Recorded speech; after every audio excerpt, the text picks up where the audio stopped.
people talk about big government and how it's a threat to democracy, and it is a threat. When government can spy on you, like our government is doing to us today, when they can torture people, which is something America never allowed, when they can read our mail and store our emails and do all this stuff, when they're, everybody knows it's a danger. But the biggest danger from the beginning of our country's history, the perception under our most visionary, beloved political leaders, was that the bigger threat to American democracy was outsized corporate power. Thomas Jefferson fought like hell to make sure corporations could not get charters, because he said they are eternal, they have no soul, and they will grow and they will overwhelm democracy.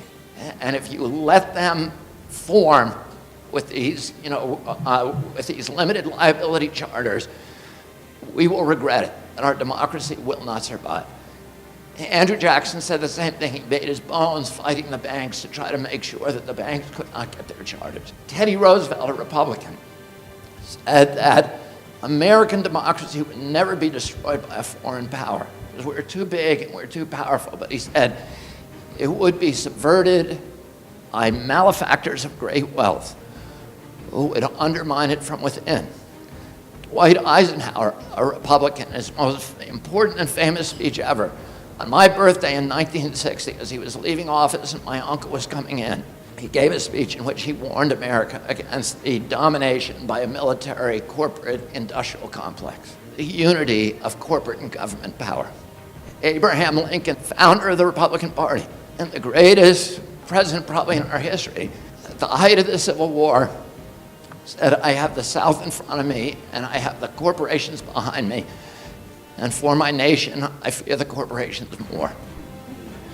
And Franklin Roosevelt said during World War II that the domination of government by corporate power is, quote, the essence of fascism.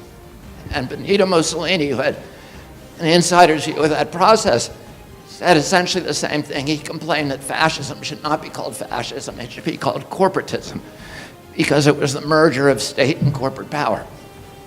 And today, we are living that, what they warned us about.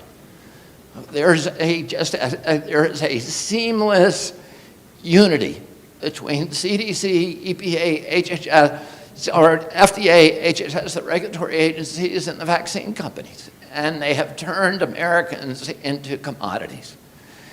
And we have to understand as a nation that the domination of business by government is called communism. The domination of government by business is called fascism.